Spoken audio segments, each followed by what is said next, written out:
siang, peserta webinar kali ini. Assalamualaikum warahmatullahi wabarakatuh. Salam sejahtera bagi kita semua. Ya, Yanto, Bawaslu Kabupaten Sukoharjo dalam program Ngulik Webinar Penanganan Pelanggaran yang akan membahas tentang potensi pelanggaran iklan media dalam pemilu. Telah hadir di Bawaslu Kabupaten Sukoharjo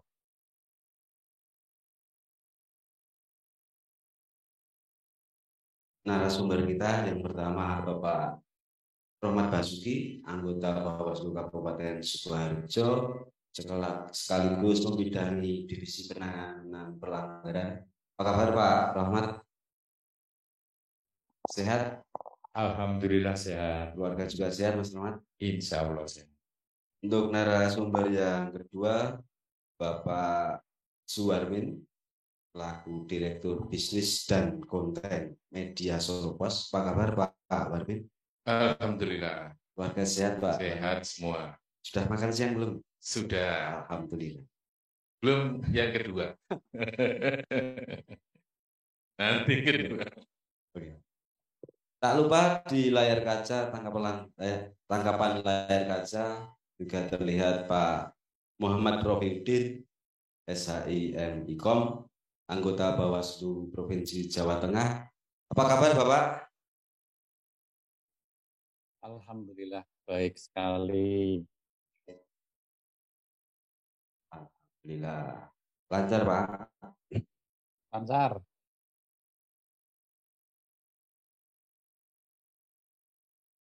Sebelum diskusi webinar penanganan pelanggaran potensi pelanggaran iklan media dalam pemilu 2024, kami mohon untuk Bapak Muhammad Rofiuddin, anggota Bawaslu Provinsi Jawa Tengah, untuk memberikan arahan ataupun pencerahan sebagai pemantik dalam rangkaian acara pada kali ini.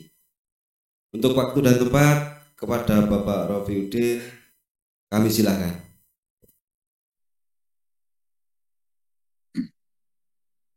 Assalamualaikum warahmatullahi wabarakatuh. Mas Agung, suara saya terdengar?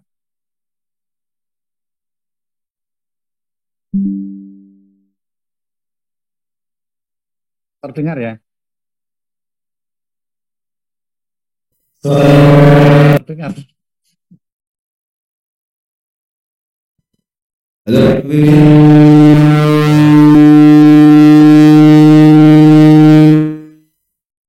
Ya, terima kasih Mas Agung Suryanto.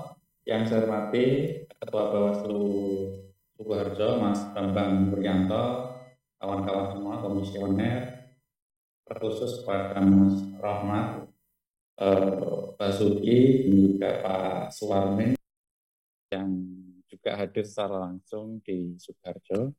Pertama tentu saya mohon maaf karena nggak bisa hadir secara langsung di kantor Sukoharjo, tapi itu tidak mengurangi rasa hormat saya kepada kawan-kawan semua untuk menjadi pemantik diskusi pada siang hari ini begitu. Nah, Ibu Bapak semua, saya diminta untuk menjadi pemantik kaitannya soal tema potensi pelanggaran iklan media dalam pemilu 2024. Tentu ini tema yang cukup menarik karena kalau kemudian kita kaitkan dengan perkembangan media itu sudah sangat luar biasa sekali. Dulu penyebaran informasi hanya ada di media massa, tapi sekarang ada media sosial, dan kita tahu bahwa dunia periklanan juga mengalami perkembangan yang sangat luar biasa. Zaman dulu yang namanya iklan ini ya sekedar iklan ketik. Kalau kemudian hari ini kita lihat bahwa iklan itu kadang-kadang menyusup ke ranah-ranah di dalam acara, di dalam sinetron, acaranya juga sangat beragam dan lain sebagainya. Maka dari sisi itu tema ini cukup menarik, apalagi kalau kemudian kita bicara soal iklan di media sosial yang variatifnya itu lebih luar biasa karena dia bisa menyasar ke berbagai pihak dan juga bicara soal iklan, metode di media sosial juga sangat luar biasa sekali begitu.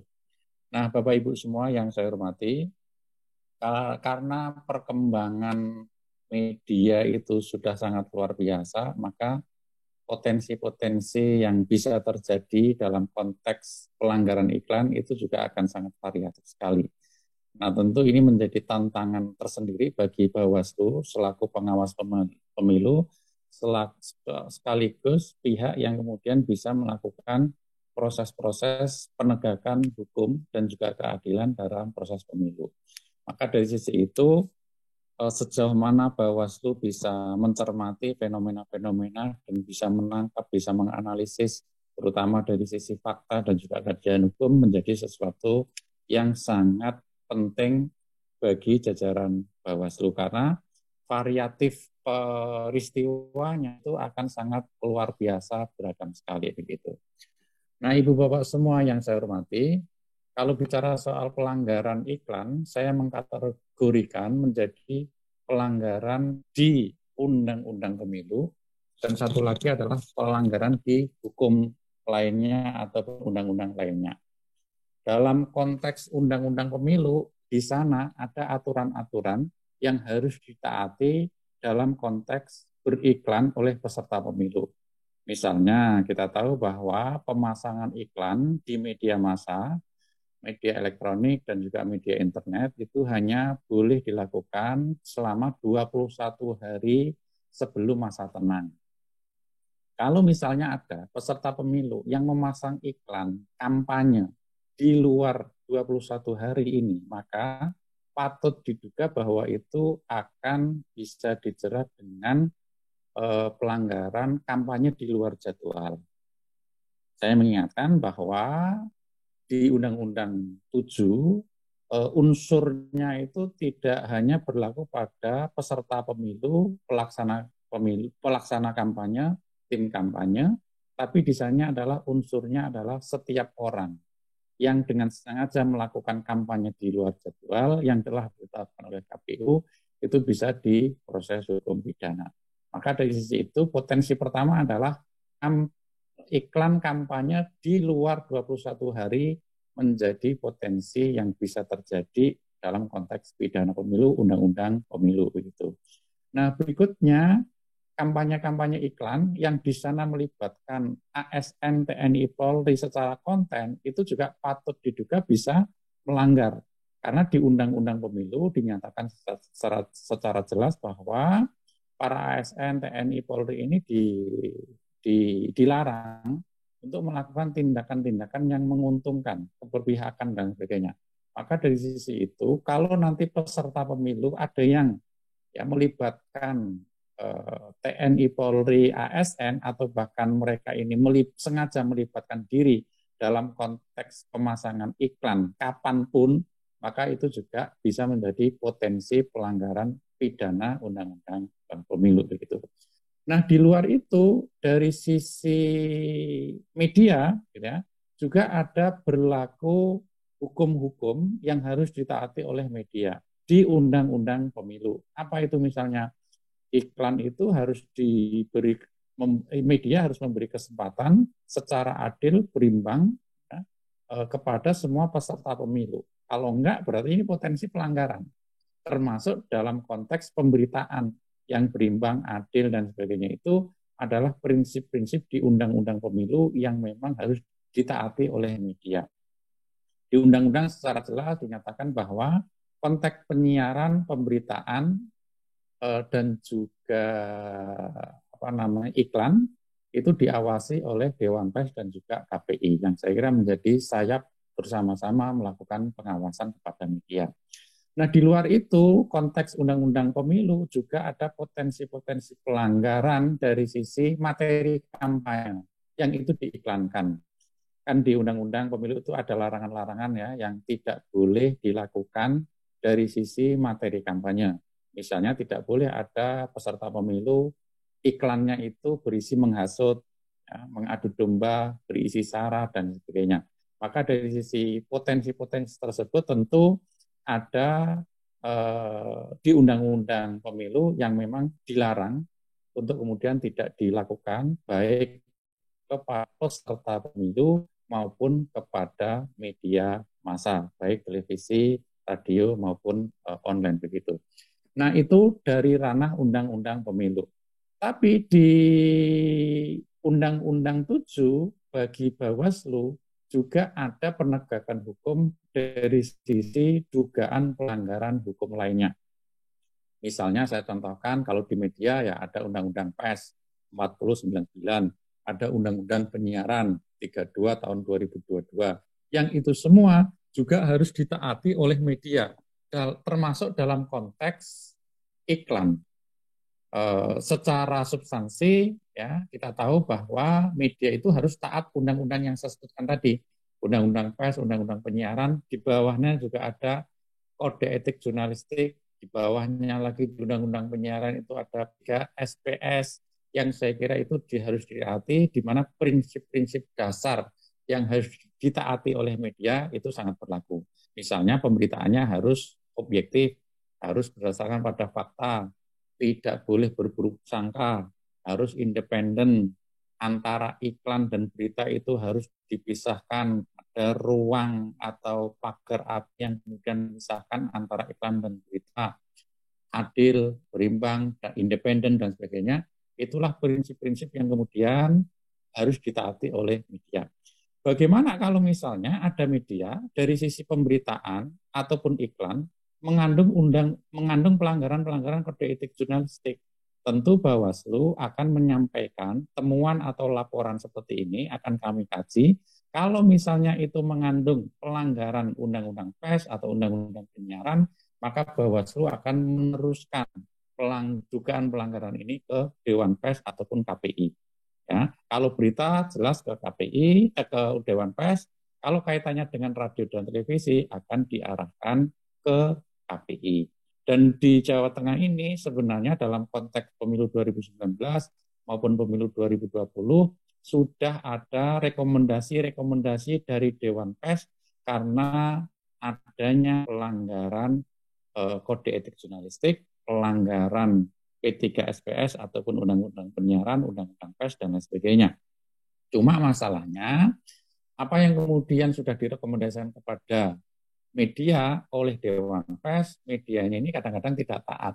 Misalnya ada rekomendasi, karena media melanggar kode etik jurnalistik, maka harus menyampaikan permohonan maaf pada publik, harus menyampaikan koreksi ataupun pelurusan berita tersebut, dan sebagainya. Saya melihat bahwa ketaatan media ini atas rekomendasi Dewan Pers, ini yang masih menjadi PR begitu. Nah, berikutnya Bapak Ibu semua yang saya hormati, seperti saya katakan di awal tadi bahwa perkembangan media sangat luar biasa dalam konteks bentuk-bentuk iklan. Kita secara teori kan ada banyak sekali ya jenis-jenis iklan. Ada yang ad-libs, ada bumper in, bumper out, ada put in, ada talk show, ada running text. Kita bisa melihat telah perkembangan di sinetron kita ya. Setiap malam itu kan ada sinetron-sinetron yang sangat populer gitu ya. Tiba-tiba di situ di tengah tayangan sinetron ada baliho yang di situ berisi produk tertentu. Bahkan pemain sinetronnya ini ikut ya menggunakan atau mempraktekkan ya cara penggunaan produk tersebut dan sebagainya itu. Zaman dulu kan nggak ada. Sinetron ya sinetron, jeda iklan baru masuk iklan gitu kan. Tapi ternyata hari ini ya faktanya adalah seperti itu. Maka ini yang saya kira juga menjadi sesuatu yang sangat menarik, bagaimana sisi hukum ini konten ataukah berita. Padahal dari sisi kepentingan publik, antara iklan dengan konten, terutama berita, itu harus dipisahkan. Misalnya saya ingin contohkan bahwa ada iklan berbentuk berita, namanya adalah advertorial. Ya. Tapi di situ kan ada pedoman yang menyatakan bahwa bentuk berita dengan advertorial itu harus dibedakan, misalnya dari sisi fontnya, dari sisi jenis besaran fontnya, jenis fontnya dan sebagainya itu. Nah, cuma masalahnya sekarang kadang-kadang media massa ini sebenarnya itu adalah iklan, tapi dibungkus dalam berita. Ini yang saya kira juga menjadi PR bagi Bawaslu untuk jeli melihat ini berita atau iklan. Karena ini berkonsekuensi pada hukum undang-undang pemilu ataupun undang-undang lainnya. Kalau iklan, kalau itu di luar 21 hari, bisa jadi ada potensi dugaan pidananya. Kalau itu berita, apakah berimbang atau enggak? Ini yang saya kira menjadi sesuatu yang sangat menarik dalam konteks untuk kita membicarakan iklan media massa. Maka dari sisi itu saya mengistilahkan bahwa dalam pemilu itu ada dua jenis iklan. Satu adalah iklan kampanye yang dia mengandung unsur-unsur kampanye seperti di undang-undang, visi misi dan ataupun citra diri dan sebagainya itu. Tapi ada satu lagi sebenarnya yang namanya adalah iklan politik yang kadang-kadang di dalamnya itu tidak mengandung unsur kampanye. Ini yang saya kira menjadi PR kita bersama, bagaimana Bawaslu bisa memahami konteks ya peristiwa di lapangan untuk kemudian kita tarik dari sisi aspek hukumnya, unsur-unsurnya, ya. Tapi pada saat yang sama di forum ini saya juga ingin menegaskan, mari kita secara bersama-sama melindungi hak publik untuk mendapatkan informasi yang baik dengan cara apa? Iklan ya iklan, berita ya berita. Iklan harus taat aturan yang ada. Berita ya harus taat ada aturan yang ada. Biar publik ini tidak ya dalam tanda kutip ya terracuni dengan informasi ternyata ini iklan toh. Jebule iklan padahal berita dan lain sebagainya. Maka di situ juga menjadi sesuatu yang menarik. Nah, terakhir saya ingin menyorot soal iklan di media sosial.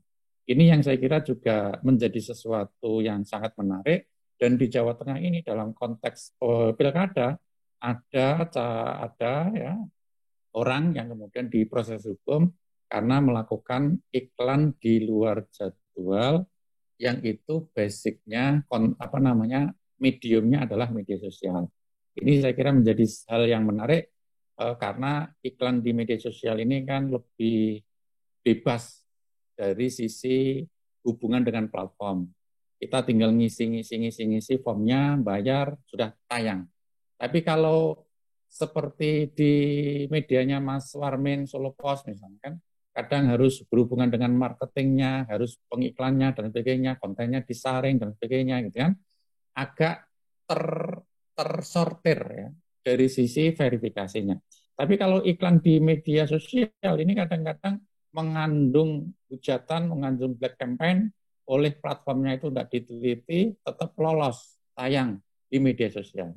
Ini yang saya kira juga menjadi hal yang cukup menarik, ya, apalagi iklan di media sosial bisa diatur sedemikian rupa untuk menyasar ke siapa, mana, umur berapa, hobinya apa, dan sebagainya. Maka dari sisi itu saya terima kasih, mengapresiasi dari apa yang sudah dilakukan oleh Bawaslu Kabupaten Sukoharjo untuk membahas ya potensi pelanggaran iklan media, apalagi sudah ada pakar Mas Warmin, wartawan senior, ada Mas Rohmat yang sudah pengalaman di pilkada ataupun di pemilu 2019 dalam menangani kasus-kasus seperti ini. Begitu. Nah, saya akan banyak mendengar dari dua tokoh ini, semoga apa-apa yang kemudian dibahas bisa menelorkan ide-ide, terutama bagi kami di Bawaslu Jawa Tengah, untuk menjadi sebuah kebijakan. Kalau ada seperti ini, harus begini. Ada seperti harus begitu. Undang-undangnya bagaimana, dan lain sebagainya.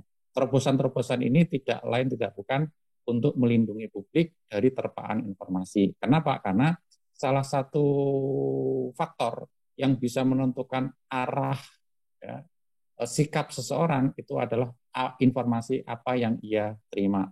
Belum lagi kalau kemudian kita bicara soal televisi ya, permainan-permainan framing karena partai politik sekaligus pemilik media, ini yang saya kira juga menarik untuk kemudian dikaji bagaimana sikap Bawaslu, bagaimana penerapan ya, keadilan untuk publik dan lain sebagainya. Ini yang saya kira menjadi PR-PR yang memang harus kita dialektikan sehingga muncul ide-ide yang cukup menarik begitu. Itu saja mungkin dari saya. Mohon maaf kalau ada kekurangan. Terima kasih Mas Agung Suryanto. Assalamualaikum warahmatullahi wabarakatuh. Waalaikumsalam warahmatullahi wabarakatuh. Terima kasih Pak Rofi. yang telah memberikan arahan agar nanti tema yang kita diskusikan nanti agar lebih terukur dan terarah. Kita langsung saja ke narasumber, namun sebelum pertanyaan kita sampaikan, nanti peserta webinar Bapak Ibu bisa menuliskan di kolom chat atau nanti angkat tangan di depan layar kaca gitu. Yang pertama saya ingin ke Pak Warmin untuk menyampaikan paparannya atau langsung saja monggo. Ya, baik Mas Agung matur nuwun. Yang saya hormati Mas Rofiudin, Komisioner Bawaslu Provinsi Jawa Tengah. Kemudian Mas Rohmat, Komisioner Bawaslu Sukoharjo. Saya sedikit menyampaikan materi ya, karena bahasan tentang iklan di media itu sangat luas, dan tadi ada yang disampaikan oleh Mas Rofiudin tadi juga benar bahwa sekarang ini iklan di sosial media, iklan di internet itu semakin susah diatur dan dikendalikan. Kalau teman-teman semua memperhatikan, sekarang ini ada yang namanya digital marketing. Kalau orang politisi ataupun simpatisan partai cerdik bermain di digital marketing, maka dia akan meraih gain atau mendapatkan keuntungan yang luar biasa dari digital marketing ini. Dan iklan yang relatif lebih murah, namun tepat sasaran. Jadi bisa menyentuh publik di daerah mana, dengan demografi seperti apa, itu bisa diarahkan oleh pemain digital marketing. Kaitannya sama misalnya sudah kurang dari pada masa tenang pun ya, yang tidak boleh ada, bahkan saya juga kadang bingung di dalam masa tenang itu tidak boleh ada berita politik, tidak boleh ada berita kampanye, terus ngopo gitu ya. Nah, itu kan juga banyak sekali dilema. Ini materinya nggak bisa bisa. Ya. Jadi banyak sekali dilema-dilema di dalam kaitannya sama potensi pelanggaran iklan di media. Yang pertama tadi saya sepakat ya dengan Mas Rofiudin ya. Bagaimana jika pemilik media juga peserta pemilu? Ya, teman-teman mungkin juga melihat akhirnya himne partai tidak ada liriknya. Ya, tidak ada liriknya. Setelah sekian bulan ada liriknya, anak-anak kecil pun sudah hafal. Kemudian pada bulan kesekian tidak ada liriknya. Tapi orang tahu bahwa itu himne atau mars partai itu. Nah, bagaimana ini? Apakah ini termasuk iklan politik? Iklan kampanye, apakah memenuhi unsur citra diri? Kalau cara dorongan kita untuk memberikan ruang yang sama kepada semua peserta pemilu, dan media harus fair, harus adil, ini letak keadilannya di mana? Ya kan?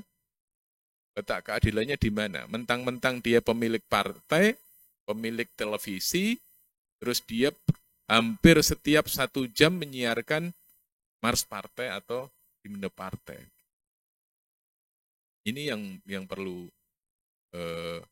kita cermati juga. Memang mungkin tidak memenuhi syarat citra diri, tapi kan orang tahu itu partai tertentu seperti itu. Ini sampai sekarang saya kira nanti akan muncul lagi di dalam pemilu 2024. Karena beberapa televisi merupakan milik dari konglomerasi pemilik partai dan pemilik media. Yang kedua, jika pengelola media juga tim sukses peserta pemilu. Nah, ini yang kita juga perlu cermati. memang sudah ada ya yang namanya kode etik jurnalistik, bahwa wartawan Indonesia harus independen. Itu etiknya begitu. Dan saya kira banyak media yang menghormati kode etik seperti itu, tapi ada juga media, 1-2 media yang tidak kurang menghormati yang namanya kode etik jurnalistik, yang namanya independensi. Independensi itu disebut 2 kali di dalam 11 kode etik jurnalistik itu, dan menunjukkan betapa pentingnya independensi bagi seorang jurnalis. Tapi bagaimana kalau pemilik medianya itu tim suksesnya pasangan calon tertentu? Apalagi 2024 itu merupakan kali pertama, mungkin kalau saya salah diingatkan Mas Rohmat, itu kalau nggak salah pemilu pertama, pilpres, pilkada, pileg jadi satu ya. Dalam 1 tahun ya, dalam 1 tahun. Artinya masa kampanye atau masa iklan pilkada dan iklan kampanye bisa jadi beriring gitu. Ini kan tim suksesnya sama, ya. Jadi apa yang akan terjadi? Ini kan dilema. Jadi saya menyebutnya conflict of interest. Kemudian bisa juga peserta pemilu tidak mau ikut serta dalam program media. Maksud saya begini, kami di media itu berusaha untuk memberikan pendidikan politik kepada masyarakat. Artinya kami memberi ruang nih kepada masyarakat untuk bicara. Misalnya bagaimana menangani pengangguran di daerah X. Kita minta semua calon untuk memberi statement. Calonnya ada 5, kita minta 5-5-nya memberi statement. Tapi ada 1-2 yang tidak mau. 1-2 tidak mau. Apakah tidak bisa, ataukah memang tidak mau? Nah, ketika itu kita munculkan ke publik, sudah terpublish. Publik bisa membacanya, ini kok media tidak adil. Calonnya 5, kok yang dimintain cuma 3. Walaupun kita sebagai media bisa memberikan disclaimer, bahwa calon ini dimintai ini dan tidak merespon. Ini satu hal yang seringkali media juga kerepotan ya dalam hal ini. Misalnya mereka diminta untuk menulis tentang visinya ketika menjabat sebagai bupati atau sebagai wali kota. Yang satu mau, yang satunya nggak mau. Ya, akhirnya dua-duanya tidak kita munculkan. Ya, kan kasihan sama yang sudah memberi. Ya. Itu kan apakah yang menulis dia sendiri ataukah yang menulis tim suksesnya, kan kita juga tidak tahu. Ini dilema-dilema di dalam terkait konflik of interest. Tapi ada dilema-dilema juga di dalam kaitannya sama pembagian kuenya itu sudah dilakukan ya. Misalnya adlib di radio itu 10 kali per hari setiap calon. Tapi kalau calonnya yang lain tidak mau, iklan di TV masing-masing calon sekian. Tapi kalau calon lain nggak mau, yang mau cuma calon ini kan juga nggak masalah. Jadi belum lagi dilema-dilema terkait dengan sosial media. Dulu saya ingat ketika ada obor rakyat ya, tahun 2000 berapa itu Mas obor rakyat? 2014 atau 19? 14 ya. Itu kan internet belum semasif sekarang. Itu dilarang untuk membawa materi kampanye ataupun bernuansa kampanye ke tempat ibadah, begitu ya. Nah, sekarang ya siapa melarang konten kampanye nggak boleh masuk masjid? Orang bawa HP semuanya bisa masuk. Ya, ini kan suatu hal yang sekarang ini dilematis. 21 hari. 21 hari itu di situ diatur bahwa yang boleh beriklan itu adalah tim peserta pemilu boleh mendaftarkan akun-akun sosial media milik peserta pemilu, begitu ya. Tapi bagaimana dengan akun-akun yang tidak terdaftar? Dan itu jumlahnya banyak sekali, diberi logistik untuk beroperasi, ya, lebih sering anonim. Karena anonim maka dia kadang sara, kadang tidak menghormati, kadang dia bermain dengan primordial tertentu, ya. Dan itu terjadi dan sudah terjadi. Kalau Bapak dan Ibu lihat, teman-teman lihat, konten-konten di sosial media kita dalam 2 kali pemilu itu luar biasa. Polarisasi di dalam masyarakat itu muncul karena algoritma di sosial media. Seseorang itu hanya akan melihat FYP atau front page dari materi-materi yang sering dia lihat. Maka kita tidak heran kalau masyarakat itu hanya tahu yang dia sukai. Dia tidak tahu yang tidak dia sukai. Akhirnya dia menjadi cinta buta. Jadi pokoknya pilihanku apik, pilihane wong liyan rokok lah, kira-kira begitu. Itu terjadi, ekstrim sekali. Ya. Dan itu terjadi karena polarisasi di masyarakat yang luar biasa. Ini teknologi. Makanya penting bagi media, bagi Bawaslu, bagi masyarakat untuk ya kita tingkatkanlah bersama-sama literasi politik masyarakat.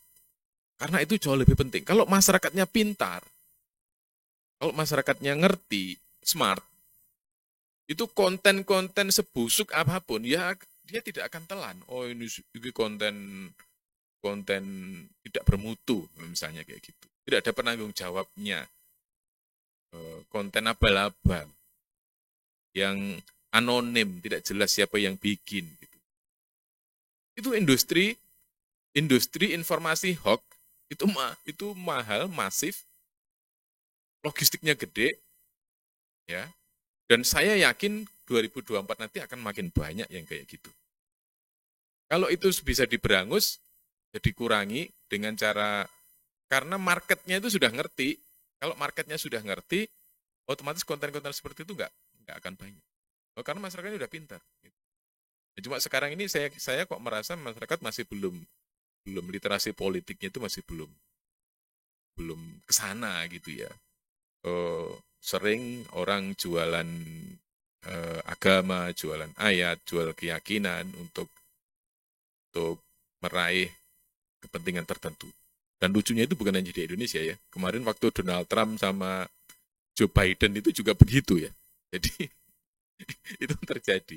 Jadi maksud saya media kami siap untuk berdiskusi dan kita juga akan bersikap fair, bersikap adil sesuai dengan undang-undang yang berlaku. Namun bareng-bareng kita bersama Bawaslu, KPU dan partai juga, peserta pemilu juga, menurut saya perlu kita meningkatkan literasi politik masyarakat supaya masyarakat lebih cerdas, pandai menentukan pilihan, dan menghormati apapun hasil dari pilihan yang sudah dilakukan. Itu dari saya, mudah-mudahan nanti kita bisa diskusi. Monggo. Oke, terima kasih Pak Warmin. Sebelum kami ke Pak Rohmat, saya menangkap apa yang disampaikan Pak Rofi tadi, Pak Warmin. Pak Rofi tadi menyampaikan potensi pelanggaran media iklan. Yang saya tanyakan ini selain durasi materi, namun yang ingin saya tanyakan itu bagaimana mekanisme screening terhadap isi materi itu tadi. Screening. Ya, kalau di iklan itu yang sering terjadi adalah agensi iklan. Itu ada beberapa model ya. Satu, agensi iklan, dia menerima klien partai politik atau peserta pemilu, kemudian dia menghubungi media. Nah, agensi iklan biasanya mereka sudah tahu, sudah paham. Apa yang dilarang, apa yang boleh, apa yang tidak boleh. Do and don't-nya itu sudah tahu. Dan itu langsung pasang, biasanya begitu. Tapi dalam kaitannya sama politik atau pemilu, biasanya petugas bisnis, petugas marketing, dia akan berkonsultasi dengan redaksi. Ini bermasalah atau tidak? Ini kalau tidak bermasalah lanjut, kalau bermasalah ya di hold ataupun ditanyakan lagi. Itu yang pertama, modelnya seperti itu. Model itu muncul kalau teman-teman teman-teman ingat bagaimana dulu PSI itu pernah disidang ya kalau saya tidak salah, kaitannya sama iklan yang menyalai waktunya. Karena dia beriklan dengan ada logo partai, ada nomor urut partai, kemudian dia menayangkan calon-calon menteri kalau PSI menang atau lolos lah, bisa mengusulkan nama-nama menteri yang akan diusung oleh presiden yang didukung oleh PSI. Kira-kira begitu. Dan itu agensi dilibatkan, agensi ditanya. Tapi ada juga model yang kedua, direct. Jadi misalnya si A peserta pemilu dia beriklan. Jadi screeningnya bagaimana? Screeningnya ada sama dengan tadi. Tetap kalau iklan pemilu, iklan kampanye itu materi iklan itu didiskusikan dengan kalau itu berbahaya ya. Dan karena teman-teman iklan pasti tahu, oh ini kita sudah bekali mereka, oh ini boleh, ini tidak boleh. Jadi tingkat sensitivitasnya itu mereka sudah tahu. Misalnya contoh ya, pernah ada satu kelompok itu saya lupa itu pilkada kapan atau pemilu kapan. Yang jelas dia dan itu bukan iklan dari kelompok tertentu untuk memilih tertentu. Terus terang kita waktu itu saya putuskan udah muat aja. Jadi kelompok aliansi apa gitu ya, yang berharap masyarakat, jadi mari kita gunakan hak pilih kita. Ya. Jadi tidak mendukung partai tertentu atau kelompok tertentu.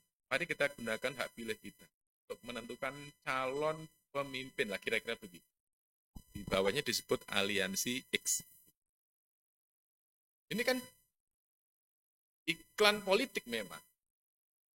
Pada masa tenang. Pinter-pinternya orang kan. Pada masa tenang, ajakan positif apa enggak itu? Positif kan? Di bawahnya itu aliansi. Bahwa aliansi X itu dicitra dirikan sebagai kelompok yang pro A, itu kan diskusi kesekian. Diskusi kesekian. Aliansinya merepresentasikan. Tetapi dia tidak mengajak. Gitu. Dia mengajaknya, ayo kita gunakan hak pilih. Kayak gitu. Ini kan, saya tidak tahu apakah ini kecerdasan, ataukah ini kebetulan, ataukah ini, kalau saya secara hati nurani, ya sedikit banyak ada citra diri. Tapi citra dirinya itu kan kontennya bagus sekali. Gitu. Saya ambil gitu. Saya minta sama teman marketing pada waktu itu, saya totali di redaksi. Papa, tone-nya positif. Tidak memihak manapun. Gitu. Ini screening seperti itu sampai sekarang saya kira ada. Termasuk di sosial media gitu. Karena kalau sosial media itu kan kita umumkan bahwa ini sosial medianya Solo Pos, misalnya kami dari itu. Kita tahu ini sosial. Kita sebelum, karena ini iklan politik, sosial media itu kita ekstra hati-hati karena sosial media itu cenderung personifikasi dari suatu lembaga tertentu. Kalau iklannya di koran atau iklannya di online, orang tahu. Tapi kalau itu sosial media, dan sosial media itu cenderung personal, kecenderungan sosial media kan personal ya. Sosial medianya Mas Rohmat itu kan personal Mas Rohmat gitu loh. Ya. Nah, sosial media Solo Pos juga sosial media suatu media harusnya juga dikelola secara personal. Nah, itu kan kita ekstra hati-hati. Di situ ada disclaimer, di situ ada macam-macam. Ini screening dari kami, dan semua media saya kira mempunyai screening yang berbeda-beda, tetapi intinya sama. Media mainstream, media-media yang dan hukum jelas. Pemimpin redaksinya jelas, kantornya jelas, kalau ada masalah kita bisa urus. Ini bagaimana nih kalau itu sosial media? Dulu Obor Rakyat itu kantornya di mana? Jelas, tapi beredarnya di mana? Jelas. Nah, sekarang itu lebih rumit dari Obor Rakyat. Berarti sekarang. Iya. Oke, terima kasih. Selanjutnya kami ke Pak Rohmat untuk menyampaikan paparannya. Pak Rohmat yang selaku anggota Bawaslu sekaligus Koordinator Penanganan Pelanggaran, waktu dan tempat sepenuhnya. Monggo. Terima kasih Mas Agung atas waktu yang diberikan kepada saya. Yang saya hormati Pak Rofi, mudah-mudahan beliau masih hadir ya. Dan Pak Warmin juga selaku Direktur Konten dan Bisnis ya Pak. Terus ya. Seorang direktur beliau gitu kan. Kalau kita bicara tentang iklan itu sendiri, tadi sudah disampaikan oleh Pak Rofi juga Pak Warmin, yang mereka itu jelas-jelas praktisi-praktisi terkait dengan media ya. Kalau di sini saya cuman akan menanggapi atau melihat terkait dengan potensi pelanggaran dalam menyebar informasi dalam konteks sekarang ini kan, seperti itu. Kita melihatnya sekarang ini, posisi sekarang ini. Jadi kalau kita lihat, ini tidak bisa ya Mas ya.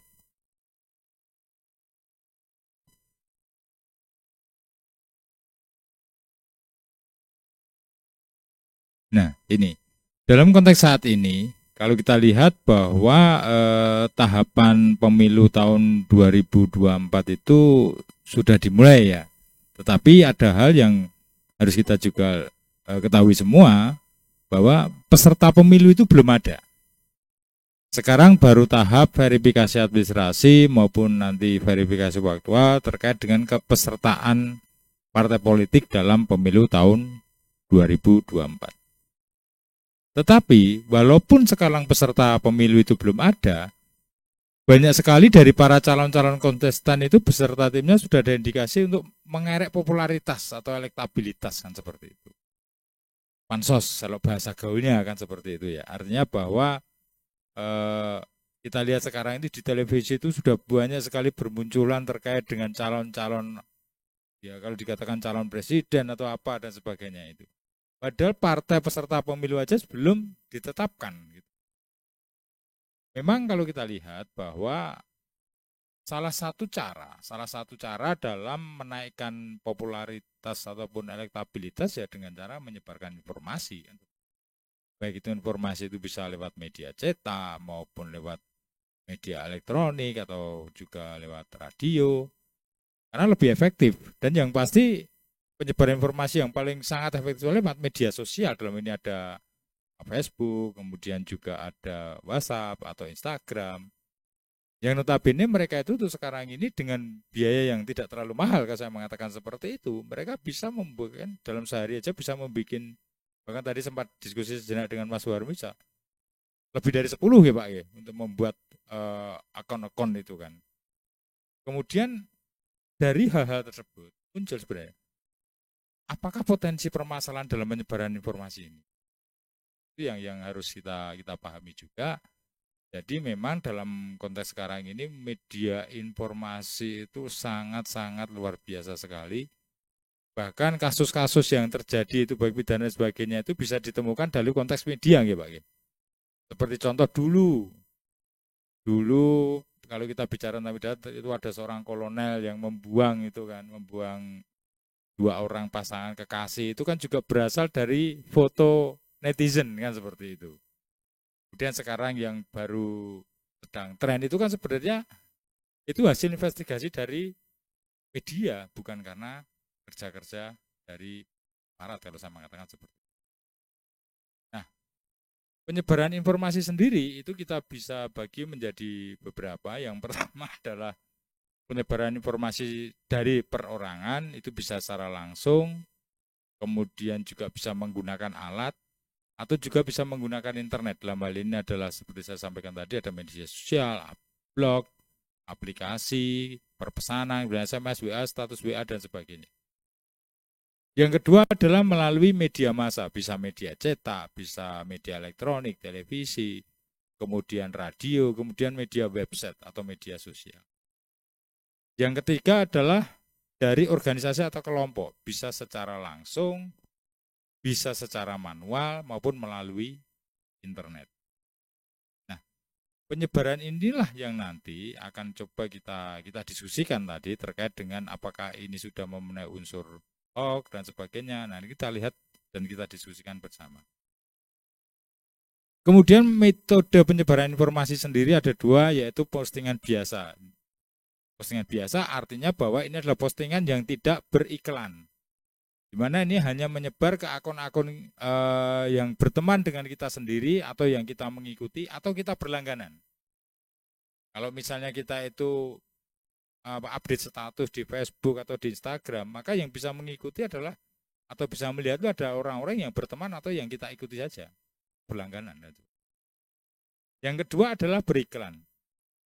Ini adalah media yang berbayar kalau saya mengatakan seperti itu. Jadi dia ada kode, kalau tidak salah itu di bawahnya ada kode bersponsor gitu Pak Warmin, kalau tidak salah, tolong saya nanti juga dibenarkan jika dibenarkan jika saya salah. Ini bisa menyebar kepada siapapun sesuai dengan pesan ataupun misi dari pihak yang memasang iklan itu sendiri. Jadi kita bisa lihat di Facebook itu biasanya di bawahnya kalau yang beriklan itu ada tulisannya bersponsor. Nah, itu adalah salah satu media yang beriklan. Nah, di sini adalah salah satu, nah itu ada contoh, salah satu unggahan dalam Instagram, di mana di bawahnya jelas, di situ ada bersponsor, kan seperti itu. Nah, ini adalah salah satu media yang medsos yang berbayar, artinya dia dari pihak pemesan itu mempunyai target terhadap salah satu, ini kalau saya katakan relawan gitu ya, relawan yang mungkin nanti akan banyak menyebar di akun-akun ataupun Instagram pribadi kita. Nah, kalau kita teliti dengan atau kita pahami bahwa di dalam informasi itu banyak sekali jenis-jenis informasi yang beredar, seperti misalnya penghinaan, sara, adu domba, menghasut. Intinya adalah lebih kepada black kan seperti itu. Kalau dikatakan black ya Pak, hitam ya. Jadi informasi hitam gitu kan. Kalau dikatakan black campaign karena memang sekarang belum tahapnya masa kampanye gitu kan. Jadi ada istilah black ataupun ada istilah juga kalau itu negatif ya Pak. Negatif, berita negatif. Kemudian ada hoax, gosip atau gibah, kemudian framing atau dari buzzer, kemudian opini, fakta dan berimbang, itu adalah informasi yang baik. Kalau kita lihat juga bahwa di televisi ini sering sekali kita dicekoi dengan hal-hal yang berbau gosip kalau tidak salah seperti itu. Tayangan selebritis dan sebagainya berbau gosip, kemudian hoax yang belum. Kemudian kalau hoax itu lebih banyak di media massa atau medsos itu, media sosial itu, misalnya di WA atau kemudian juga di Facebook, di Instagram dan sebagainya. Nah, kalau kita lihat juga bahwa di media informasi itu sendiri potensi pelanggarannya itu sebenarnya sudah ada aturan hukum yang mengikat terkait dengan hal-hal tersebut. Misalnya pencemaran nama baik itu di pasal 27 ayat 3 Undang-Undang ITE. Nomor 11 tahun 2008 Junto KUHP pasal 310. Nah, ini juga ancaman hukumannya juga pidana juga kan seperti itu. Jadi kemudian juga SARA, Undang-Undang nomor 40 tahun 2008 tentang penghapusan diskriminasi ras dan etnis, kemudian pasal 28 Junto 45 Undang-Undang nomor 11 tentang informasi dan transaksi elektronik, kemudian juga menghasut adu domba itu di KUHP menyebut pasal 160. di undang-undang lain di luar undang-undang pemilu ternyata memang penyebaran berita yang berpotensi adanya pelanggaran ini sudah diatur dan itu kebanyakan terkait dengan masalah atau berhubungan dengan pidana kan seperti itu. Undang-undang ITE, kemudian juga undang-undang tentang diskriminasi, kemudian juga undang-undang atau KUHP itu jelas di situ bahwa ancamannya adalah pidana. Nah, ini kita bisa bahas lebih lanjut nanti dengan Mas Agung atau Pak Marwin terkait dengan hal ini. Nah, salah satu hal yang kemarin sempat muncul pada 2019 ini adalah seperti contoh dalam gambar itu, yaitu ada beberapa organisasi yang menyatakan diri untuk menolak. Ekstrim ini kan. Tetapi memang bahwa setelah dikonfirmasi balik bahwa organisasi itu hanya dicarut aja. Ini adalah salah satu bentuk diskriminasi atau bisa dikatakan SARA dan sebenarnya ini bisa dituntut pada saat kemarin. Hanya memang untuk kasus ini kemudian kemarin itu saya belum tahu ya ini putusannya gimana, tetapi setelah dikonfirmasi bahwa organisasi yang logonya itu tercantum dalam selebaran ini ternyata mereka menyatakan bahwa mereka namanya catut dan juga yang menyebarkan siapa itu tidak jelas kan seperti itu. Jadi mencoba untuk menyebarkan hoax lewat selebaran-selebaran seperti ini. Nah, ini juga ini adalah salah satu jenis hoax di mana ada kalimat ini yang dinamakan netral jaya kencur panik gitu kan. Di sini yang menjadi sorotan dari si penyebar itu adalah dikatakan kepolisian ikut mendukung pada salah satu calon atau salah satu caleg pada saat itu. Di mana dalam pembagian ini polisi sebenarnya bertugas untuk mengamankan supaya tidak ada, tapi di framing bahwa kepolisian mendukung pada salah satu peserta pemilu. Nah, ini adalah salah satu bentuk hoax. Kemudian ini juga adalah informasi framing. Nah, hal seperti inilah nanti yang kemungkinan akan banyak muncul terutama di media cetak seperti ini Pak Warbin kan. Karena apa? Seperti tadi saya sampaikan di awal bahwa memang sekarang ini belum ada peserta pemilu, belum ada caleg dan sebagainya. Nah, ini kesempatan dalam wilayah abu-abu ini untuk menaikkan elektabilitas atau popularitas. Karena memang secara hukum pemilu sekarang itu belum bisa dijerat dengan hukum pemilu yang punya potensi pidana dan sebagainya. Karena memang belum tahapannya kan seperti itu dan belum ada aturan terkait dengan hal seperti saya di slide ini gitu. Nah, kalau kita bicara tentang informasi ataupun pendapat atau sebagainya, jika itu dilakukan oleh orang per orang, maka halnya itu adalah sah-sah saja. Artinya bahwa namanya opini, pendapat, itu setiap orang pasti mempunyai pendapat yang berbeda tentang suatu hal, dilihat dari angle atau view-nya. Tetapi jika media massa kemudian dari satu sisi beliau aja, sisi media aja, itu akan menjadi masalah. Masalahnya apa? Jika tadi seperti disampaikan Pak Barmin, jika ternyata media itu adalah milik dari salah satu tim sukses, atau justru malah pemilik dari media itu adalah peserta pemilu dan sebagainya. Karena pasti bahwa itu informasinya pasti tidak berimbang. Nah, ini akan menimbulkan persoalan tersendiri kan. Nah, bagaimana kita menghadapi potensi-potensi itu paling tidak sebagai warga negara agak sedikit cerdas terhadap memahami apakah ini konten itu berbau hoax dan sebagainya. Tentu saja satu, kita terus bagaimana kita melakukan literasi terhadap media itu. Bagaimana kita memberi edukasi ataupun kepada masyarakat terkait dengan hal yang beredar di media massa maupun medsos. Karena bukan tidak mungkin bahwa kalau sekarang ini hampir tiap orang itu memegang HP ya, seperti itu. Hampir tiap orang. Jadi kalau ada aneh juga jika ada orang yang tidak pegang HP sekarang itu. Nah, informasi apapun itu baik jelek atau kadang ditelan mentah-mentah dan itu hanya dalam hitungan detik sudah mendunia lah kan seperti itu. Nah, kemudian yang kedua terkait dengan potensi pelanggaran seandainya itu dihadapkan pada tahapan pemilu ini ya. Yang pasti kita melakukan upaya-upaya pencegahan dengan cara sosialisasi terkait dengan bagaimana bermain dengan media, kemudian juga dengan partai-partai politik kemarin yang sekarang sedang dalam proses administrasi dan juga faktual. Sehingga kita bisa memberikan selain memberikan pencerahan kalau kita katakan, tapi juga melakukan pendidikan-pendidikan. Dan itu memang salah satu tugas Bawaslu, karena dalam norma yang diatur dalam Undang-Undang 7, salah satu tugas Bawaslu adalah melakukan pencegahan, kemudian juga melakukan penindakan. Dan yang jelas adalah bagaimana kita mengembangkan pengawas partisipatif. Diharapkan dengan hal-hal seperti yang kita lakukan sekarang ini, kita harapkan bahwa masyarakat itu lebih mengetahui, oh ternyata berita itu tidak sepenuhnya benar. Dan tidak semuanya benar, tapi juga tidak sepenuhnya salah dan tidak semuanya salah. Nah, seperti itu. Tergantung bagaimana kita menyaring, baru setelah menyaring kita baru men-sharing, kan seperti itu.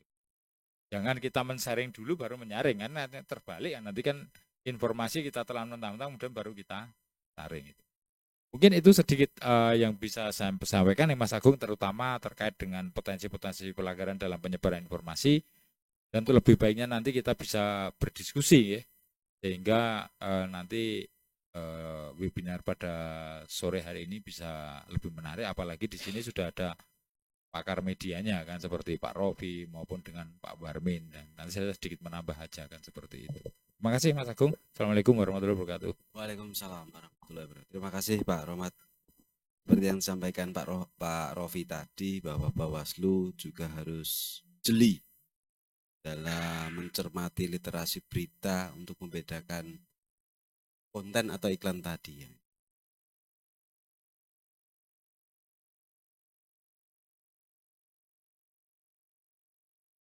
Kita bahas bersama karena kedua narasumber sudah menyampaikan paparannya masing-masing. Yang pertamanya saya ingin ke Pak Warmin. Pak Warmin, bagaimana peran media dalam memfasilitasi iklan di media itu sendiri?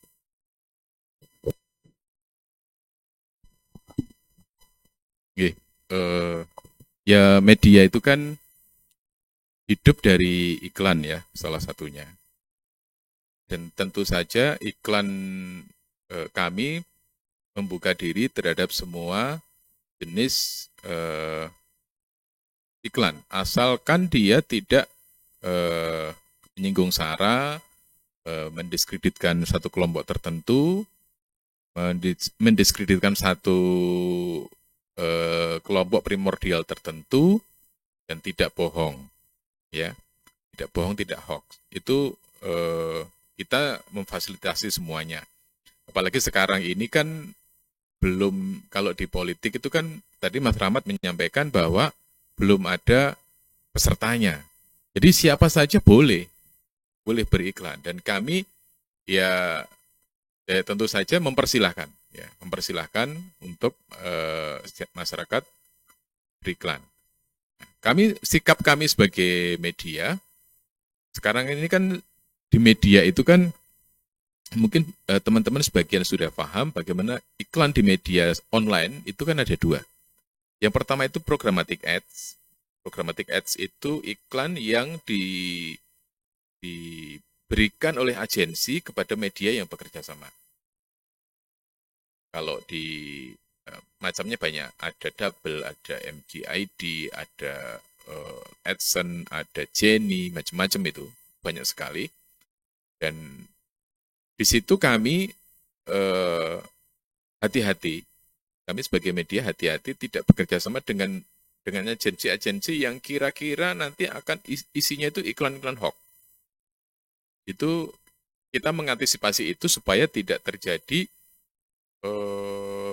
media kami dijadikan sarang informasi-informasi yang tidak benar, baik bentuknya misinformasi, disinformasi, dan sebagainya. Ini yang bisa kami lakukan, Mas Agung. Jadi kalau nanti itu sudah masanya iklan kampanye di media 21 hari itu, ya kita bekerja sama dengan KPU, baik KPU pusat, daerah maupun provinsi maupun kabupaten kota untuk memberikan ruang sebanyak-banyaknya kepada mereka. Bahkan kalau memang diperlukan kami akan konsultasi terkait dengan materi iklan. Ini gimana? Kayak gitu. Memang biasanya konsultasi kami ke Bawaslu ya. Karena daripada nanti kami disemprit, kita lapor dulu nih. Kita lapor dulu. Kalau gini gimana? Cuma kadang-kadang itu ya yang masalah citra diri itu kadang-kadang agak ini Mas Romat ya. Ini kadang-kadang agak multitafsir gitu ya. Yang Bawaslu di daerah ini boleh, di tempat lain tidak boleh. Ya standarnya gimana? Nah ini yang perlu karena kami pernah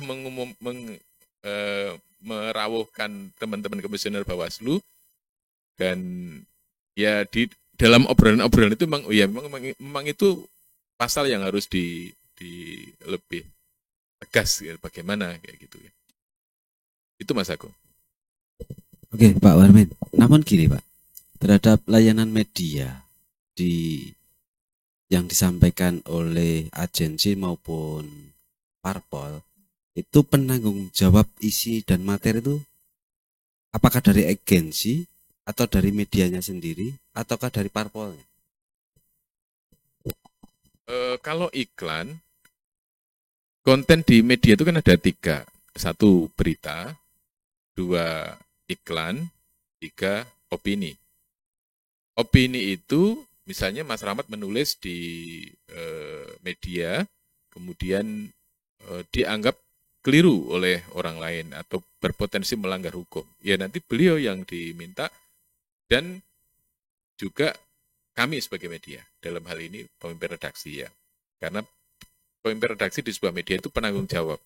Makanya kami juga bisa menerima bahwa pemimpin redaksi di sebuah media itu harus kualifikasi wartawan utama.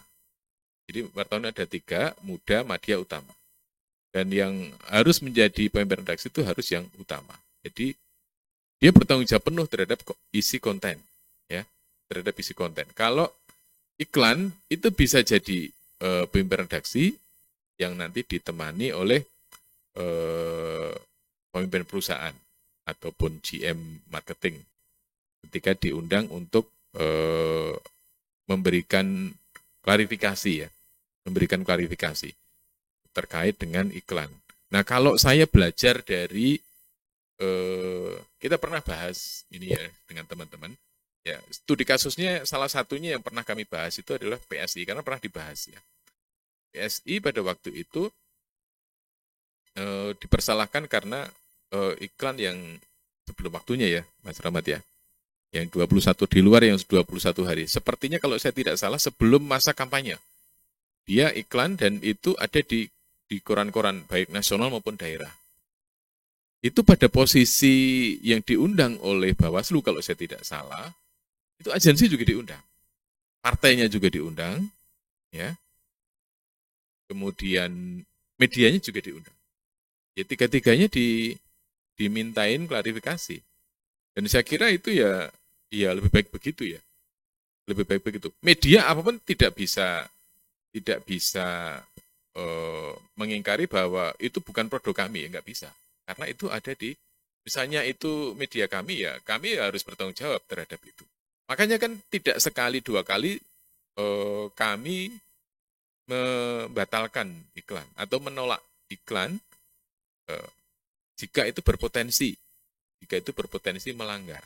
Walaupun sama-sama ngasih duit bayar langsung cash gitu ya. Tapi kami tidak bisa menerima. Kami terpaksa menolak ya. Dan itu tidak sekali 2 kali, beberapa kali ya. Beberapa kali kami menolak dengan pertimbangan ya bukan semata-mata bisnis. Ini ada aturan yang harus kita hormati. Gitu. Kalau iklan itu muncul, berapa orang yang akan tersinggung, misalnya seperti itu. Ini apalagi di daerah-daerah itu kan masing-masing daerah itu mempunyai sensitivitas sendiri-sendiri. Ya lokal wisdomnya beda-beda. Dulu ketika awalnya Bu Mega naik gitu ya, kalau pas bikin judul Mega ngotot aja, itu teman-teman simpatisan beliau marah. Bu Mega ditulis ngotot itu marah gitu. Itu real gitu ya. Ada yang marah seperti itu dan sampai menemui kami. Dan oke, kita mohon maaf. Kita tidak ada punya maksud untuk istilahnya tidak menghormati. Kita menghormati para elit politik, para pemimpin kita. Tapi itu kita ya tetap bertanggung jawab. Ya media bagaimana tetap bertanggung jawab. Tidak bisa tidak. Seperti yang tadi saya sampaikan. Tapi fakta yang pernah terjadi kalau dalam beberapa kasus itu Bawaslu undang semuanya. Ya, undang semuanya. Bisa jadi walaupun nanti punishment-nya itu saya lupa itu punishment-nya bagaimana, karena apakah punishment-nya itu oleh Bawaslu kan tidak bisa memberikan punishment gitu ya. Ya. Dewan Pers pun ketika satu jurnalis itu melakukan kesalahan, punishment-nya bukan dari Dewan Pers. Punishment-nya itu dari medianya itu. Jadi bukan Dewan Pers. Misalnya wartawan A, dia melakukan pelanggaran. Dewan Pers menyebut ini suatu kesalahan, bukan Dewan Pers yang kemudian mencabut hak kartu jurnalisnya, itu nggak bisa. Itu media yang bersangkutan, atau kalau tidak, ya asosiasinya. Seperti itu. Beda dengan misalnya kalau jelas, kalau 310 kan jelas ya. 310 jelas polisi. Tapi kalau yang pasal-pasal pers, pemilu, itu ya istilahnya apa ya, berkelitnya itu banyak gitu ya. Celahnya itu banyak. Jadi banyak tahapan yang harus dilewati. Banyak tahapan yang harus dilewati. Ya sekarang contoh, 3 hari masa tenang. Tidak boleh ada berita tentang survei. Tidak boleh ada berita tentang survei. Tapi survei itu dibikin 10 hari yang lalu. Ketika muncul di online, di .com, kemudian di-share oleh publik itu pada masa tenang. Ngaranya lagi sopo. Ini kan masalah. Oleh publik di-share. Di-share ke grup WA. Di grup WA di-share masing-masing, katakanlah grup WA-nya 100. Yang 30 nge-share lagi ke grup WA-nya yang lain. Masing-masing 20 orang lagi. Itu kan sudah berantai dan itu disengaja. Itu disengaja. Saya tahu kan pernah ada kasus seperti itu. Sehingga menyalahkan itu konten 10 hari yang lalu. Konten pada saat kampanye dan itu konten real. Suatu lembaga survei menerbitkan hasil survei. 10 hari menjelang pemilu, ini hasil survei. Kalau Pilpres dilaksanakan sekarang, maka ini jadi presiden. Nah, itu kan menjual banget kan itu ya. Dan itu disebar pada masa tenang. Disebar pada masa tenang. Tidak melalui, kalau melalui sosial media, itu kan jelas gitu ya. Sengajanya itu kan di-share. Dan itu kan bisa jadi, teman-teman kan punya grup WA masing-masing yang pertarungan politiknya itu lebih sengit daripada kampanye Pilpresnya sendiri kan. Apalagi diterah gitu ya. Itu luar biasa. Itu Mas Agung. Oke, Pak, terima kasih. Jadi penanggung jawab kumulatif dari semua hal ini ikut bertanggung jawab juga. Dan kalau masalah survei yang di-share menjelang hari tenang atau pada hari tenang itu tentunya mungkin nantinya perlu pakar komunikasi mungkin. Oke, saya ingin ke peserta dulu, ke peserta webinar. Kami ingatkan, jika ingin bertanya, mungkin bisa, apabila ingin mengajukan pertanyaan, mungkin bisa melambaikan tangan di depan kamera, atau menulis di kolom chat. Oke, saya ingin ke Pak Rohmat. Pak Rohmat,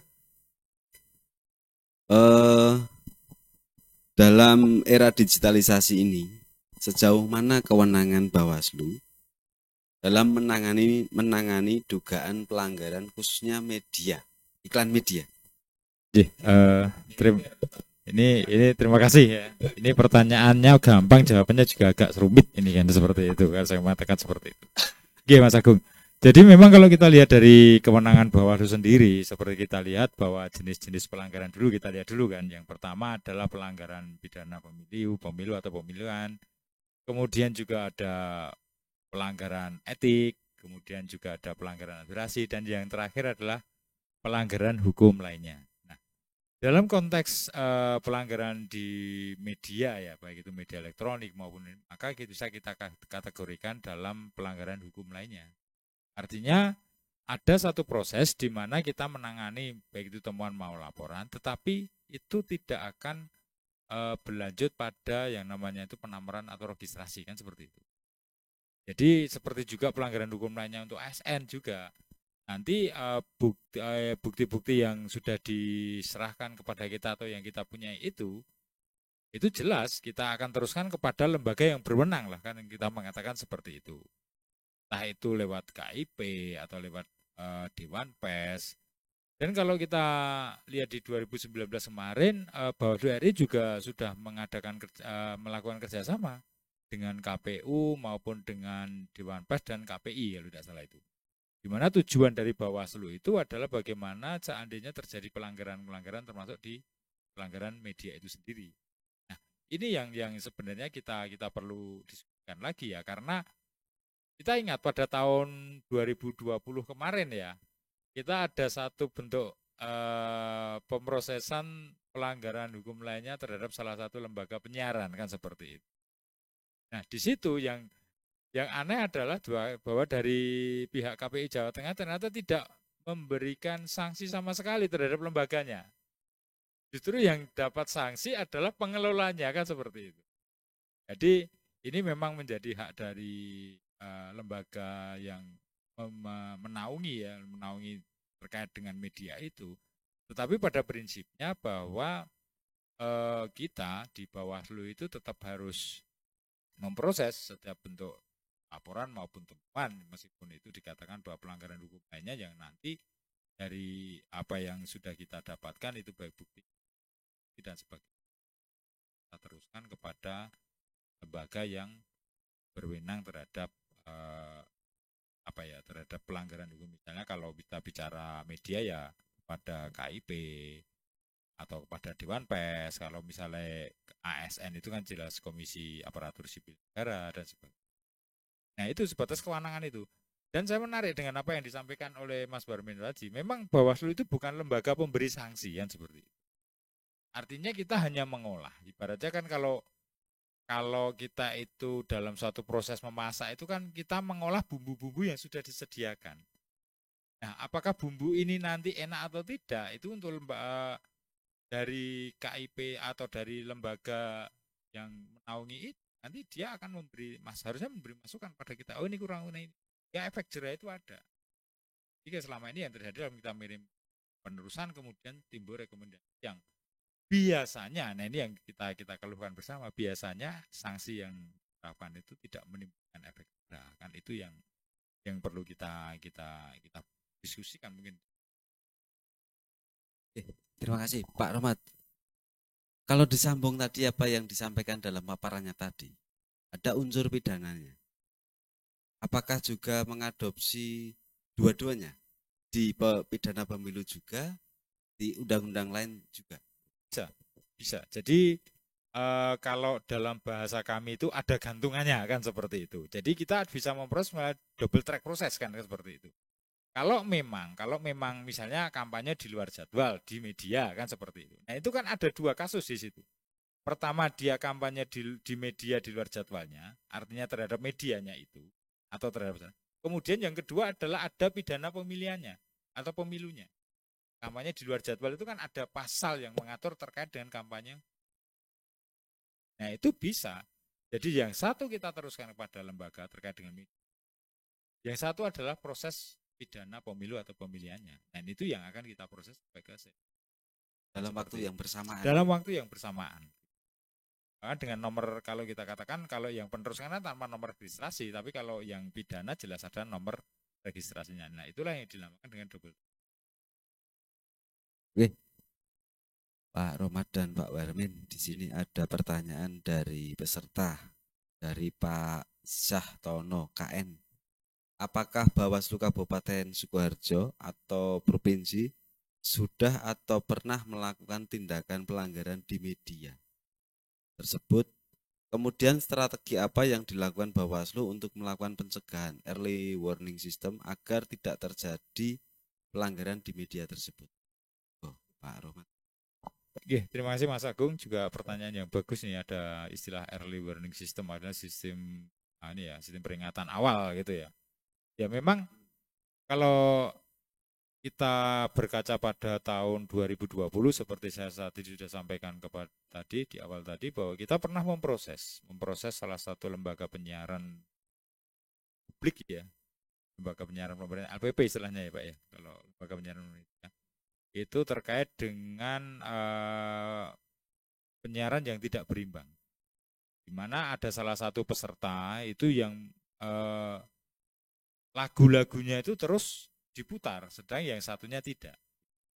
Dan itu sudah kita lakukan proses, kita sudah terkait dengan pelanggaran itu, dan itu juga kemarin sudah kita teruskan juga kepada KPI Jawa Tengah.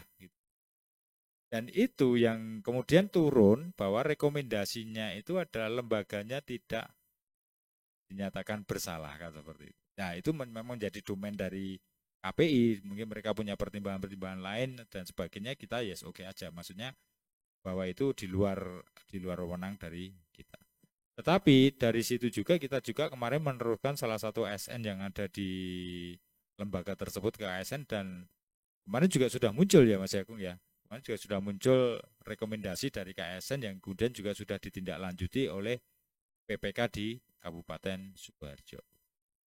Terkait dengan early warning system ini memang sesuatu yang sangat menarik. Artinya bahwa pertama kita di Bawaslu RI seperti tadi sampaikan tadi, bahwa akan ada bentuk kerjasama mengulang apa yang dilakukan tahun 2019 itu, di mana Bawaslu RI kemungkinan akan melakukan kerjasama dengan lembaga-lembaga yang khusus menangani masalah media ini, bisa dengan Kominfo atau juga dengan Dewan Pers atau dengan KPI gitu, seperti itu. Bahkan kemarin kalau nggak salah ada gugus tugas itu, kalau nggak salah itu ya, gugus tugas yang khusus menangani terkait dengan media-media ini.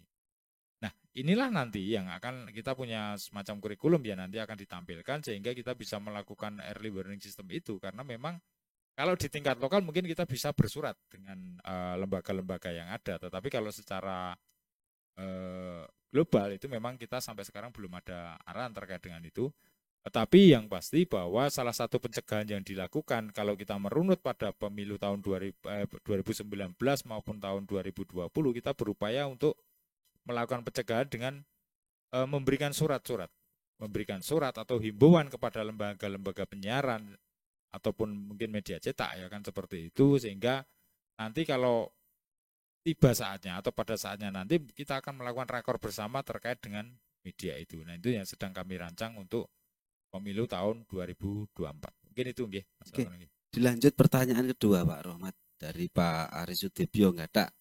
Bagaimana dengan isi konten yang menggunakan foto-foto atau video lama? Apakah yang bersangkutan atau orang dalam foto itu bisa dikenai sanksi?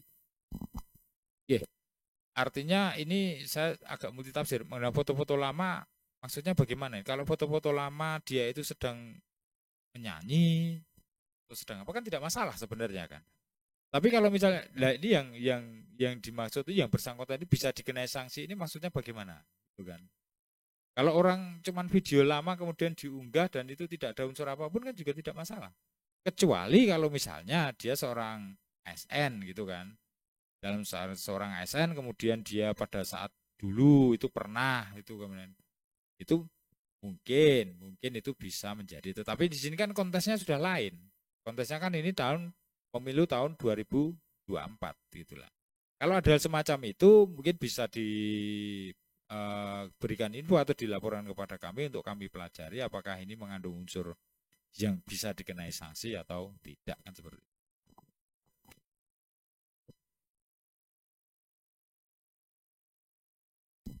Konten ini kan yang namanya gambar atau video itu kan bisa diedit ya.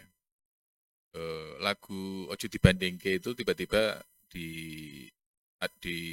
munculkan yang nyanyi seolah-olah dia merupakan salah satu peserta Britain Got Talent gitu. Kan iso wae gitu loh. Jadi kita harus cek dulu gambar atau video itu apakah memang asli, original, atau memang sudah istilahnya custom gitu ya. Kemudian kalau sama saya kira ya, sebuah kejahatan masa lalu pun ketika itu memenuhi alat buktinya terpenuhi ya bisa saja dinaikkan menjadi proses hukum gitu ya.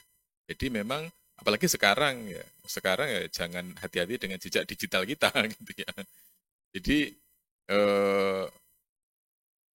saya kira tinggal melihat kasusnya seperti apa. Kalau sekarang PNS terus kemudian dulu sebelum PNS ikut kampanye, saya kira ya tidak masalah gitu. Kan dulu belum PNS gitu kan, tidak apa-apa gitu. Itu mungkin ya. Nanti jadinya bisa boleh dikatakan konten musiman, Pak?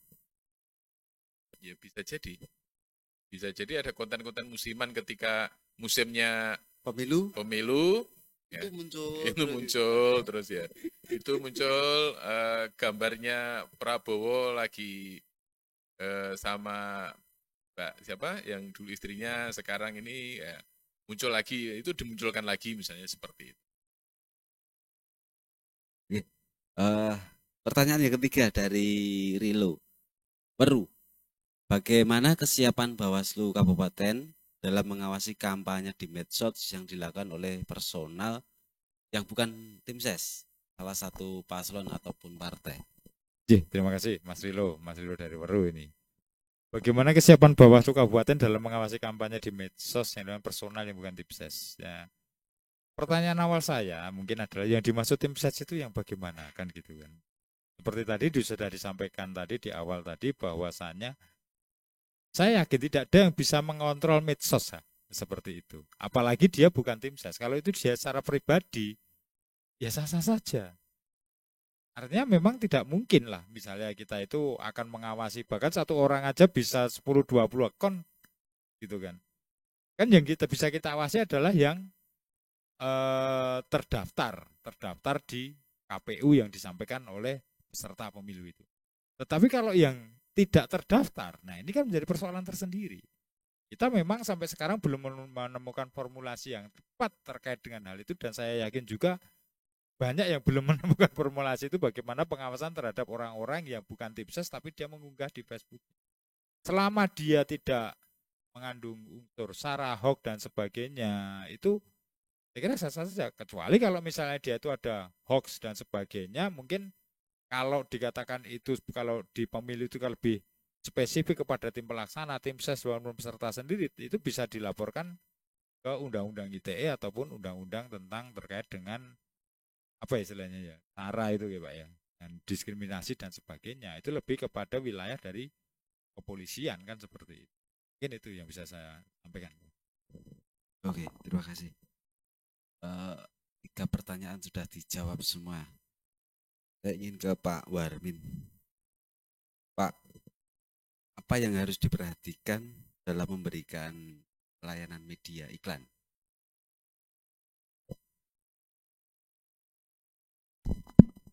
Yang pertama kita mesti memperhatikan tahapan pemilu ya.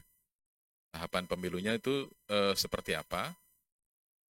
Jangan sampai kita menyalahi ya. Selain tahapan ya tentunya regulasi ya. Regulasi pemilu itu semua media harus memperhatikan dan menjadi pertimbangan penting ketika akan melakukan dealing atau transaksi.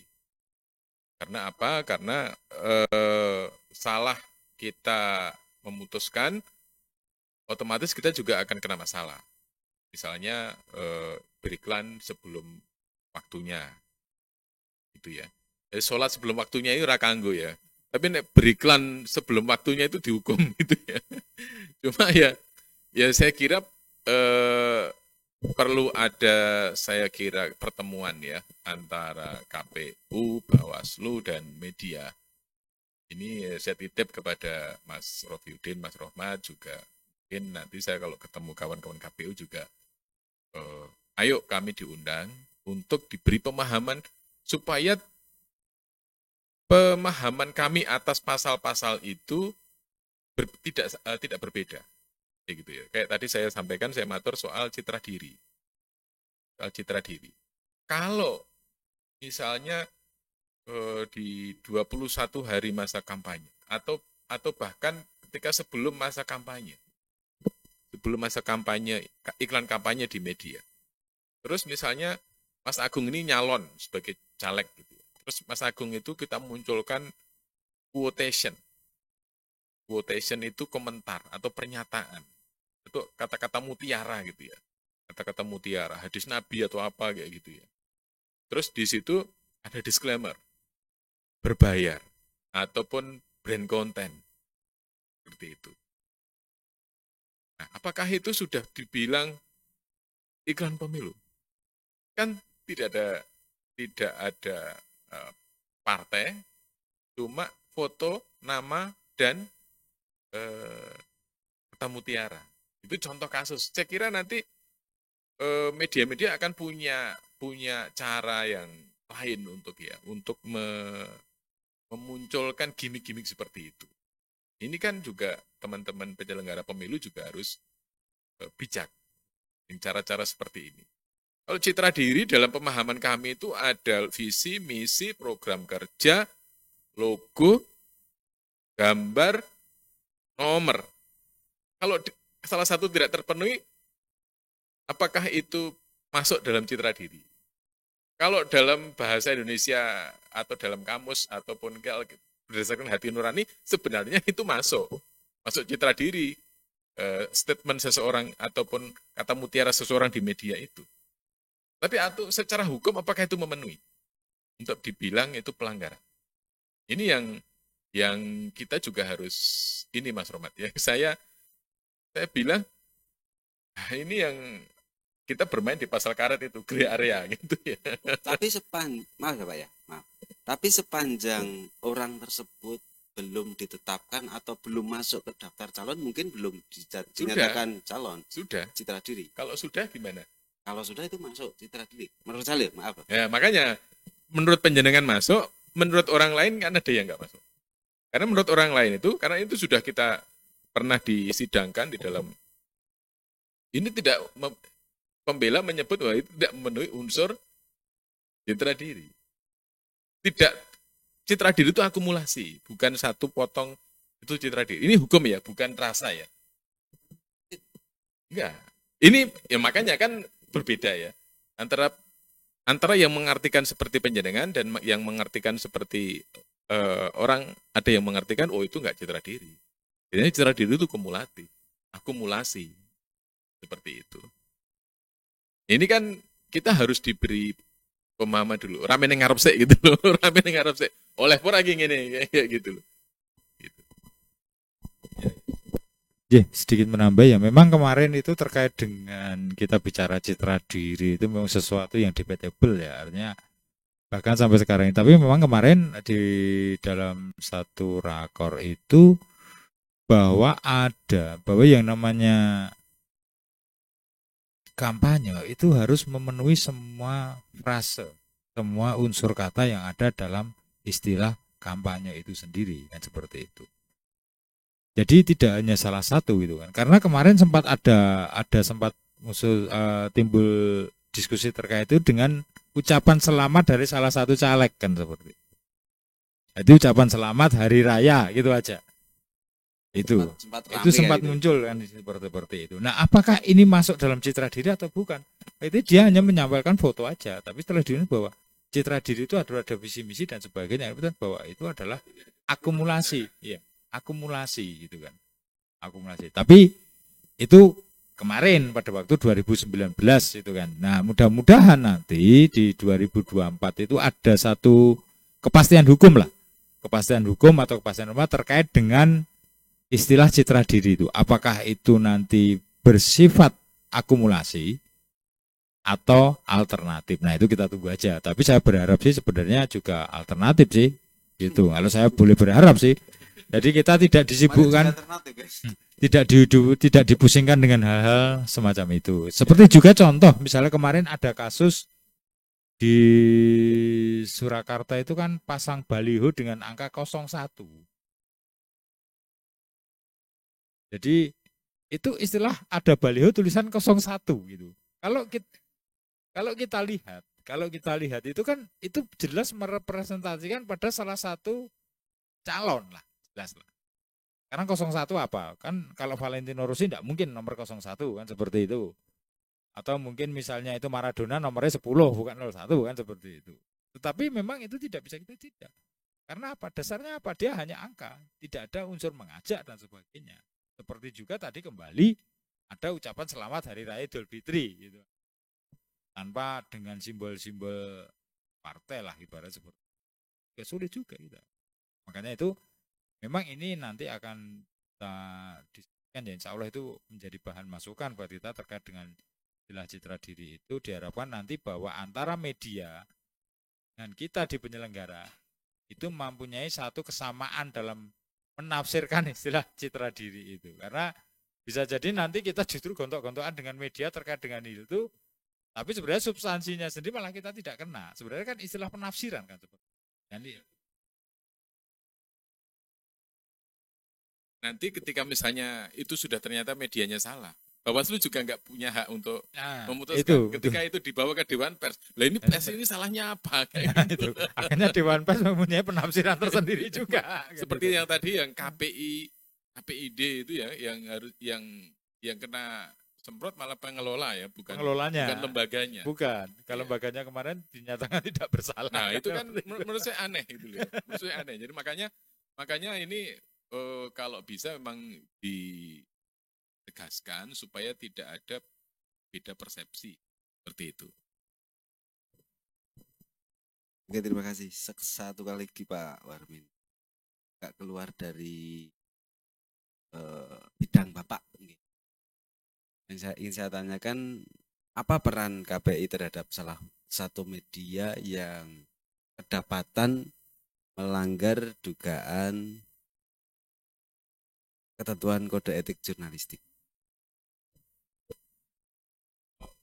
Mungkin lebih pas kalau ini ya, KPI itu menemukan ada media penyiaran yang melakukan pelanggaran isi siaran ya. Kalau jurnalistik kan nanti ke Dewan Pers. Kalau KPI menemukan itu, maka KPI akan memberikan di situ ada ini, di Undang Pers itu ada aturannya. Kalau melanggar begini nanti aturannya begini kayak gitu. Nanti dia akan memberikan sampai yang terakhir mencabut surat izin siaran. Kalau memang itu sangat parah gitu ya. Tetapi kalau teman-teman lihat bagaimana dua televisi berita nasional yang mempolarisasi masyarakat 2014-2019 kan sama aja kan, sampai sekarang mereka bersiaran gitu ya. Itu kalau misalnya yang sing koyo ngono sing neng Jakarta koyo ngono neng saiki jek siaran, apalagi sekarang gitu loh. Apalagi sekarang. Jadi menurut saya KPI jelas punya peran ya. Saya menghentikan kerjasama dengan radio asing karena saran KPI. Jadi KPI sangat kita pertimbangkan. Tapi mereka juga ya lebih sering mereka kurang punya gigi dalam konteks ketika berhadapan dengan sanksi-sanksi seperti itu. Yang bukti nyata ya dua televisi besar di Jakarta itu kan sampai sekarang padahal sudah pasti ya mereka main framing, mereka main menjadi corong lah kira-kira begitu, tapi kan tidak ada aturan. Tapi jelas KPI punya kekuasaan untuk bahkan mencabut izin siaran. Nah, kalau dicabut izin siarannya, ya kan ini tidak bisa siaran lagi. Kadang-kadang mencabut atau memaksa sebuah siaran di take down. Misalnya 4 matanya Tukul. Oh, tapi kan Tukul ya pinter, timnya ahli, bukan 4 mata kan gitu. Hanya istilah kata. Yang dilarang kan 4 mata, tapi kan ini bukan 4 mata, kan begitu.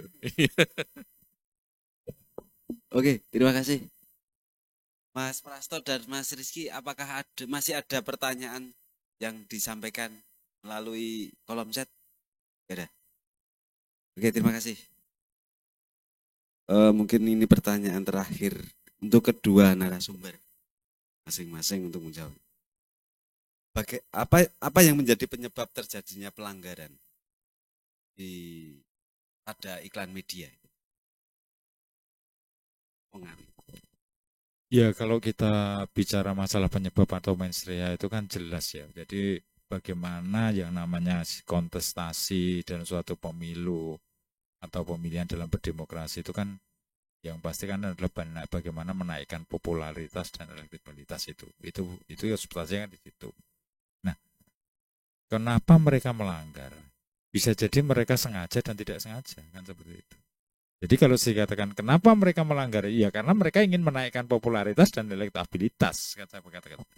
Jadi kita tidak mungkin lah kemudian bahwa orang itu tidak melakukan upaya-upaya untuk menaikkan elektabilitas dan popularitas, sedangkan di era sekarang ini itu sangat terbuka sekali dengan biaya yang sangat murah, bahkan bisa dikatakan itu sulit sekali untuk didetek, sehingga mereka juga akan melakukan hal-hal yang bisa dikatakan melanggar. Toh nanti kalaupun misalnya mereka itu hanya nyerempet dikit, itu kan mereka juga akan tidak masalah kan seperti itu. Jadi pertanyaan tadi dari Mas Agung itu menurut saya juga ya. Jadi kenapa mereka melakukan pelanggaran? Bukan mereka melakukan pelanggaran, tapi mereka ingin menaikkan popularitas dan elektabilitas bagaimanapun caranya. Kan seperti itu kan. Mungkin itu Mas Agung. Ya, kalau saya sih karena interest ya. Interest dari kelompok kepentingan tertentu. Saya kira kalau pelanggaran atau SOP kerja medianya yang kurang tepat. Interestnya peserta pemilu ketemu sama pemahaman pengelola media yang tidak cakap, ya jadilah pelanggaran. Gitu. Kalau ada interest di media, di peserta pemilu, tapi medianya dia aware, ya dia memahami dan dia waspada, saya kira tidak akan terjadi pelanggaran. Tapi kalau tidak ada interest, kemudian media sendiri yang melakukan pelanggaran, ya mungkin interest dari pemiliknya, gitu ya. Interest dari pemiliknya atau pemiliknya atau pengelolanya, gitu ya. Dan interest itu ada. Ya tadi saya sampaikan di awal. Nanti sebentar lagi pun kita akan lihat himne atau mars partai politik di TV-TV nasional, gitu loh. Nah, dan itu tidak ada pelanggarannya. Kalau di kemudian disorot dan sebagainya, ya liriknya nggak ada, tinggal musiknya sama videonya. Tapi orang tetap tahu itu partai itu. Gitu. Apakah itu termasuk citra diri? Gitu loh. Masalahnya adalah kayak misalnya KPI itu kan yang memilih anggota DPR. Anggota DPR itu kan anak buahnya pimpinan partai atau pemilik partai yang juga pemilik televisi. Gitu ya. Itu menarik sekali itu ya. Dan politik itu sangat dinamis. Artinya pansos yang tidak sehat mungkin adanya pelanggaran. Oke, terima kasih Bapak Ibu peserta webinar kali ini. Sebelum acara kami tutup, kami mohon kepada narasumber untuk menyampaikan closing statement untuk acara webinar siang kali ini. Yang pertama dari Pak Roma dulu. Terima kasih Mas Agung atas waktunya. Jadi mari kita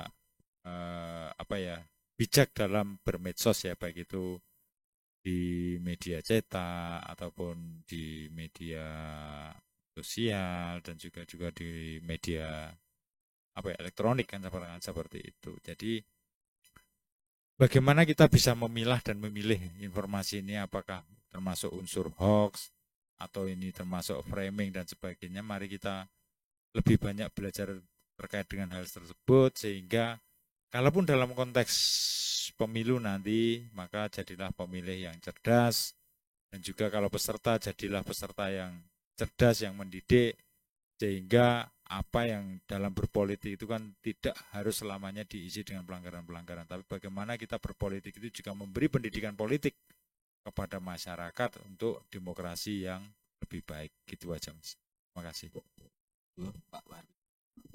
Ya, saya menyampaikan materi tadi, saya berharap kita semua bisa bersama-sama meningkatkan literasi politik. Ya, literasi politik artinya masyarakat melek politik, ngerti politik, sehingga tidak mudah dibohongi, tidak mudah menerima janji-janji palsu, ya.